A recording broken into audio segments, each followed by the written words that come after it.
Hi, welcome to Chinese food court. ഇന്ന് ഞാൻ കാണിക്കുന്നത് ചിക്കൻ കട്ട്ലറ്റ് ആണ്. ഇത് വളരെ സിമ്പിളാണ്, എല്ലാവരും തന്നെ വീട്ടിൽ ചെയ്യുന്നതായിരിക്കും. പക്ഷേ എങ്കിൽ പോലും കുറച്ച് പേര് പറഞ്ഞ് കേട്ടിട്ടുണ്ട് കട്ട്ലറ്റ് എന്താ പറയുക പൊട്ടിപ്പോണു, നല്ല ഷേപ്പിലൊന്നും കിട്ടുന്നില്ല അങ്ങനെയൊക്കെ. അപ്പോൾ അതിനുള്ള കുറച്ച് ടിപ്സൊക്കെ ആയിട്ടാണ് ഞാൻ വന്നിട്ടുള്ളത്. കുറച്ച് കാര്യങ്ങളൊക്കെ ശ്രദ്ധിക്കുകയാണെങ്കിൽ നമുക്ക് നല്ല കട്ട്ലറ്റ് വീട്ടിൽ തന്നെ റെഡിയാക്കിയിട്ടെടുക്കാം. അപ്പോൾ നമുക്ക് എങ്ങനെയാണ് തയ്യാറാക്കുന്നതെന്ന് നോക്കാം. ഞാനതിന് വേണ്ടിയിട്ട് ഒരു 200 ഗ്രാം ചിക്കൻ എടുത്തിട്ടുണ്ട്. ബോൺലെസ് ആയിട്ടുള്ള ചിക്കനാണ്. ഇത് കുറച്ച് ഉപ്പും അതുപോലെ മഞ്ഞൾപ്പൊടിയും കുരുമുളക് പൊടിയും കൂടെ ചേർത്തിട്ട് കുക്കറിൽ നന്നായിട്ട് വേവിച്ചിട്ടെടുക്കുക. പിന്നെ ഒരു 4 ഉരുളക്കിഴങ്ങ് എടുക്കുന്നുണ്ട്. ഇതും നന്നായിട്ട് വേവിച്ചിട്ടെടുക്കുക. ഇതാ ചിക്കൻ ഇപ്പോൾ വേവിച്ചിട്ട് എടുത്തിട്ടുണ്ട്. അപ്പോൾ അതൊന്ന് ഒരു മിക്സിയിലിട്ടിട്ട് ജസ്റ്റ് ഒന്ന് പൾസ് ചെയ്തിട്ടെടുക്കുക. ഒന്ന് പൊടിഞ്ഞ് കിട്ടാൻ വേണ്ടിയിട്ടാണ്, അത്ര കരച്ചൊന്നും എടുക്കണ്ട. ഇതാ ഇതുപോലെ എടുക്കുക. ഇനി നമുക്ക് ഇതിന് വേണ്ടിയിട്ടുള്ള മസാല റെഡിയാക്കാം. അതിന് വേണ്ടിയിട്ട് ഒരു പാനിലേക്ക് 2 ടേബിൾ സ്പൂൺ ഓയിൽ ചേർത്ത് കൊടുക്കുക. അതിലേക്ക് ഒരു കഷ്ണം ഇഞ്ചി, പിന്നെ 3 പച്ചമുളക് എടുത്തിട്ടുണ്ട്. രണ്ടും ചെറുതായിട്ട് അരിഞ്ഞിട്ടുള്ളതാണ്. അതൊന്ന് ചേർത്തിട്ട് ആദ്യം ഒന്ന് വഴറ്റിയെടുക്കുക. പിന്നെ ഇതിലേക്ക് 2 സവാള ചേർക്കുന്നുണ്ട്. സവാളയും ചെറുതായിട്ട് അരിഞ്ഞിട്ടുള്ളതാണ്. പിന്നെ ഒരു തണ്ട് കറിവേപ്പിലയും ചെറുതായിട്ട് അരിഞ്ഞിട്ട് ചേർക്കുന്നുണ്ട്.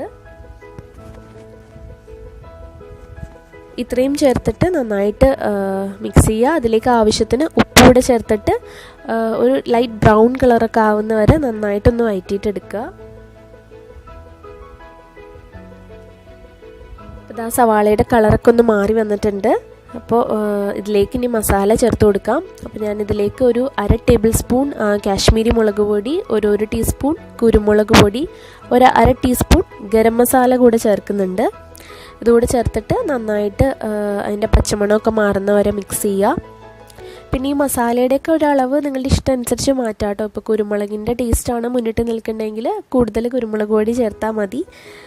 അപ്പോൾ ഇതാ ഇപ്പോൾ മസാലയൊക്കെ നന്നായിട്ട് ആയിട്ടുണ്ട്. അതിലേക്ക് നമ്മൾ വേവിച്ച് വെച്ചേക്കുന്ന ചിക്കൻ കൂടെ ചേർത്തിട്ട് നന്നായിട്ട് മിക്സ് ചെയ്യുക.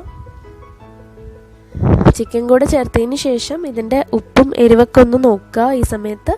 അപ്പോൾ ഈ മസാലയുടെ ഉപ്പും എരിവൊക്കെ കുറച്ച് മുന്നിട്ട് നിൽക്കണം. എന്താ വെച്ചാൽ നമ്മൾ ഇതിലേക്ക് ഇനി ഉരുളക്കിഴങ്ങ് കൂടെ ചേർക്കുന്ന സമയത്ത് അല്ലെങ്കിൽ ഒട്ടും തന്നെ ഉപ്പും എരിവൊന്നും ഉണ്ടാവില്ല.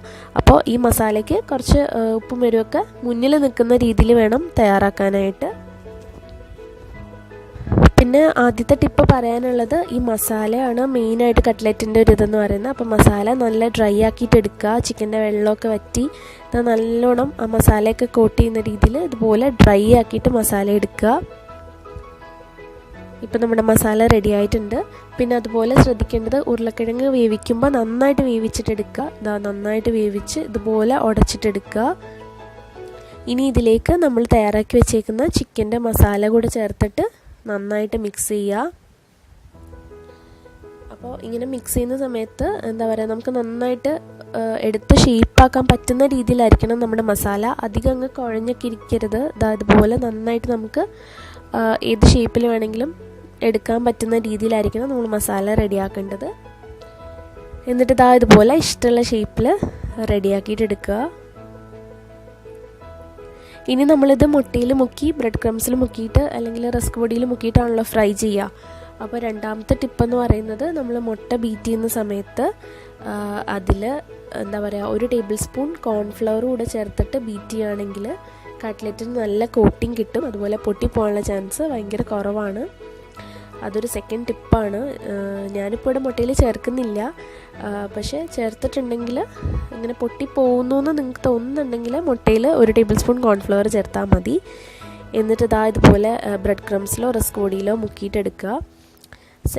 തേർഡ് ടിപ്പെന്ന് പറയുന്നത്, നമ്മളിങ്ങനെ ചെയ്തിട്ട് ഇതൊരു 1 മണിക്കൂർ ഫ്രിഡ്ജിൽ വെക്കുകയാണെങ്കിലും അതിനുശേഷം ഫ്രൈ ചെയ്യുകയാണെങ്കിൽ പൊട്ടിപ്പോകാനുള്ള ചാൻസ് കുറവാണ്. ഞാനിപ്പോൾ ഇവിടെ ഫ്രിഡ്ജിൽ വെക്കുന്നില്ല. പക്ഷേ പൊട്ടിപ്പോകുന്നു എന്ന് തോന്നുന്നുണ്ടെങ്കിൽ ഫ്രിഡ്ജിൽ വെച്ചിട്ട് ഫ്രൈ ചെയ്യുക. അത് 3ാമത്തെ ടിപ്പാട്ടോ. അപ്പോൾ എന്നിട്ട് എണ്ണ ചൂടാകുമ്പോൾ ഇതുപോലെ ഫ്രൈ ചെയ്തിട്ടെടുക്കുക. അധികം ഫ്ലെയിം കൂട്ടി വെക്കാതിരിക്കുക. കൂട്ടി വെക്കുമ്പോൾ പെട്ടെന്ന് പുറമേ കളർ മാറും. അപ്പോൾ നമ്മുടെ കട്ട്ലറ്റ്സ് ഒക്കെ ഒരുവിധം റെഡി ആയിട്ടുണ്ട്. ഒരു ഗോൾഡൻ കളറൊക്കെ ആകുമ്പോഴത്തേക്കും നമുക്ക് കട്ട്ലറ്റ്സ് എടുക്കാം. ഇതാ നല്ല അടിപൊളി കട്ട്ലറ്റ് ഇവിടെ റെഡി ആയിട്ടുണ്ട്. അപ്പോൾ എല്ലാവരും ഇത് ട്രൈ ചെയ്ത് നോക്കുക. എന്താ പറയുക, കുറച്ച് കാര്യങ്ങളൊക്കെ ശ്രദ്ധിച്ചാൽ നമുക്ക് കട്ട്ലറ്റ് നല്ല എളുപ്പത്തിൽ ഉണ്ടാക്കാനായിട്ട് പറ്റും. മെയിനായിട്ട് മസാല റെഡിയാക്കുമ്പോൾ കറക്റ്റായിട്ടുള്ള എന്താ പറയുക മിക്സ് ചെയ്ത് റെഡിയാക്കുക.